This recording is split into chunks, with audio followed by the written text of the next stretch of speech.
Hi everyone, I'm Natalia Rose and I'm here with Ana Zaharia. Ana Zaharia is the creative director here at Detox the World, and she is sitting me down to get some information out to our Facebook followers and others who are looking for some answers to their questions. And she's put together a list of some of the most frequently asked questions so we can make sure to address it, get your questions answered, and help you elevate your being. So, Anna, what's on the list? And we're also going to be addressing why we don't typically address these questions, right? Okay, happy to contextualize it like that. Sure, yeah. So, what specific foods should I be eating is something that we typically get. Okay, that's the kind of question that the 5 o'clock news would send off to you. Like, okay, so you're a nutritionist and you know what to eat, so tell me, what should I be eating? And that's when you're like, well, hang on, have you got a day? Can we go through your lineage? Can we go through your habits and your lifestyle and your addictions and your emotional eating and your job and your lifestyle and your kids and your family? Because that's what we need to know before anyone can educatedly guide you to your next step. All of that information needs to be understood and taken into context. So, for example, if you've come from a background of standard American diet and you're working in a corporate job and you still have a lot of your programs and conditions around food, then maybe even having things that to me and you would feel like something we wouldn't want to take into our systems anymore, like say grilled chicken, even if it's organic, or grains, if they're whole grains, that don't really have a place in an advanced cleanser's world, may have a very important place in this individual's world, and that needs to be honored. So, the question becomes not what should I be eating, but given what I know about myself, my lifestyle, my inclinations, my tastes, and where my physiology is today, the depth of waste still in my system today. How could I most harmoniously move from where my system is today to bring it to a much higher order?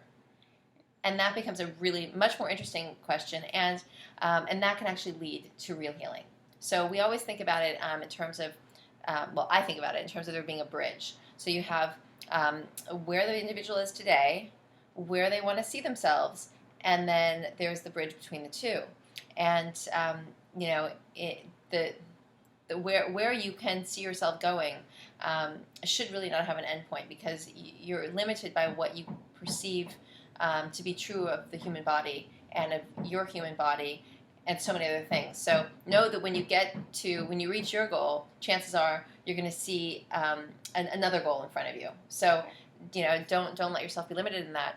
But one thing we talk about alkaline foods, and we talk about water containing, life-generating alkaline foods, those being the health generators in this work, or those being the health generators on the planet.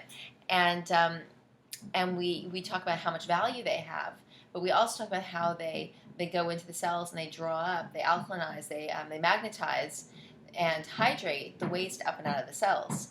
So they have this tremendous role to play in cleansing, but if they're taken in too great quantities, if somebody comes from that sort of a lineage and then suddenly hears the virtues of alkaline water-containing foods, they think, well, then I should just be eating that. And that's often the anticipated answer they think someone like myself, who knows the value of those things, is going to give them. When in fact, I'll say right now, for the record, that is not the solution for those individuals. They must use those foods as a tool included in a much more broad spectrum cornucopia of foods that are out there. The most important thing they can do when they're identifying what those, we can refer to them as safe poisons. Those foods are not health generators. They're actually not really neutral. They're not actually that great. But they're great. I should say they're not great for a cleansed individual, but they're very, very useful for a transitioning person. Those items just need to be upgraded to their safest form. So, for example, If it's chicken, free range organic chicken. If it's grain, the highest quality grain you can get, millet, quinoa, buckwheat, in their whole forms or sprouted forms, whole and sprouted. The more they can upgrade that and get rid of the anything that would be carrying GMO, hormones, antibiotics, anything that could have a damaged molecular structure needs to be immediately eradicated. And then from there we can develop a transition diet. And that's along the same lines of why we can't offer an ideal meal plan just off one question that we receive. There's so much information that has to go, that there has to be that exchange of information about your background and your habits so that you can give the individual the proper recommendation. Exactly. And, we try to do that in the books as much as possible because the books are, they're, in particular, the ones published by HarperCollins and Skirt, they're for a very broad spectrum of individuals. And so the meal plans in them are designed to bridge a broad spectrum of people. So you could safely look at, if you're a woman, I say go to Detox Women first. If you're a guy, if you're a teenager, if you're, you might want to go look at what is it called now, the raw food detox diet, and find your level. Even raw food life force energy. It's really created to give people the tools to find their right transition level. And that's why we even have the levels, and it enables you to just begin the crossing of the bridge at what we recommend for somebody at a 5, and then eventually get to where you might be at a 1. But to jump in and say, well, I'm going to do this hardcore, I'm going to go and be a 1 because that's the most water containing raw level, could be your worst mistake. I mean, I can't tell you how many people come to this work after jumping onto the raw food bandwagon and it being way premature for them, having terrible symptoms, and and they say, I really wish I heeded that warning not to do that. Right. And then they start again, and they make their way correctly the second time around, but it's not it's definitely not to anyone's benefit to speed their natural harmonious progression. And that's why you have whole books on the subject. That's why you can't answer in one paragraph or a couple of sentences. Mm-hmm, mm-hmm. It's a lot of information. Yeah. And maybe the helpful thing to remember is that there are the life generators, there are the neutrals, there are the safe poisons, and then there are the unsafe poisons.